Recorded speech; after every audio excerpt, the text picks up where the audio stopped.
ایک دفعہ حضرت بہلول دانا رضی اللہ تعالی عنہ خلیفہ ہارون الرشید کے محل کی طرف گئے۔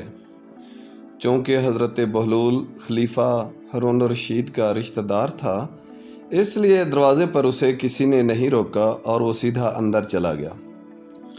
جب محل میں پہنچا تو وہاں پر حضرت بہلول نے دیکھا کہ بادشاہ نہیں بیٹھا اور اس کا تخت خالی پڑا ہے اور محافظ بھی وہاں پر موجود نہیں ہیں، تو حضرت بہلول سیدھے اس تخت کی طرف گئے اور وہاں پر جا کر اس کے اوپر بیٹھ گئے۔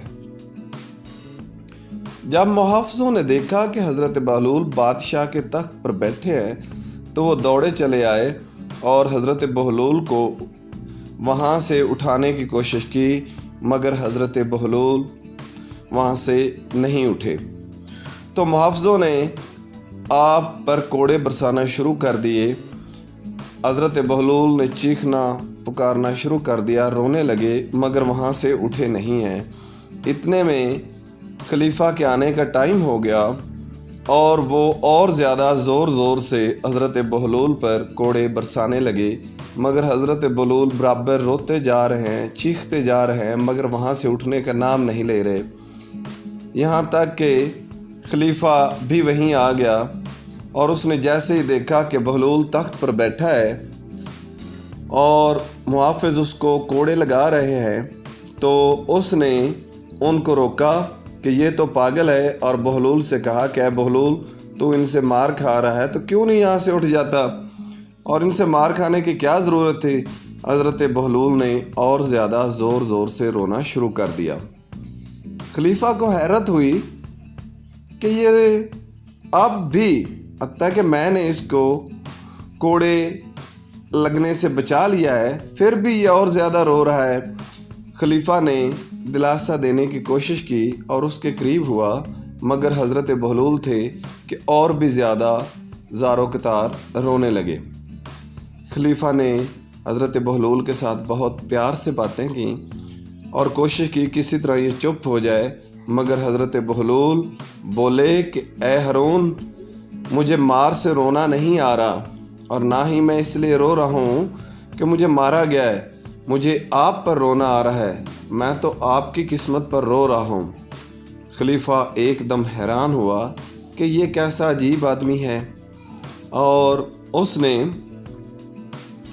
بہلول کے پاس آ کر پوچھا کہ بہلول، آخر کیا وجہ ہے؟ تمہیں مجھ پر رونا کیوں آ رہا ہے؟ تو حضرت بہلول بولے کہ اے ہارون، میں تو ایک چند لمحوں کے لیے اس مسند پر بیٹھا ہوں اور مجھے اتنے کوڑے کھانے پڑے ہیں، اور تو جو یہاں پر ایک عرصہ دراز سے بیٹھا ہے تو تیرا کیا بنے گا؟ اور مجھے اس بات پر رونا آ رہا ہے تیری قسمت پر کہ تو کیسے برداشت کرے گا، تیری تو سزا زیادہ بنتی ہے۔ خلیفہ ایک دم چونک گیا اور چونک کر حیران ہوا اور حضرت بہلول سے کہنے لگا کہ اے بہلول، کیسی باتیں کرنے لگے ہو؟ میں اس وقت ایک بادشاہ ہوں اور میں بہت بڑے سلطنت کا وارث ہوں۔ یہ سن کر حضرت بہلول بولے کہ اے ہارون، فرض کریں آپ ایک جنگل میں جا رہے ہیں، آپ کے پاس پانی ختم ہو گیا ہے اور راستے میں آپ کو بہت زیادہ پیاس لگ گئی ہے۔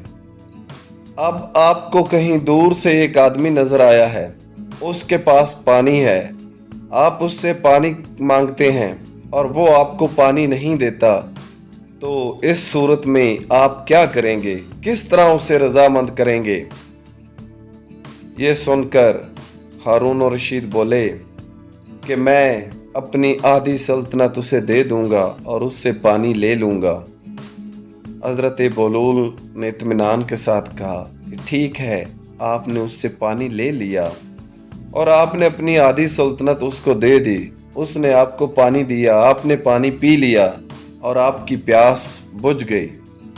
اب فرض کرتے ہیں کہ وہ پانی جو آپ نے پیا تھا، آپ کو پیشاب کی حاجت ہوتی ہے، مگر آپ پیشاب نہیں کر سکتے، آپ کا پیشاب بند ہو گیا ہے، تو اس صورت میں تمام جو آپ کے حکیم ہیں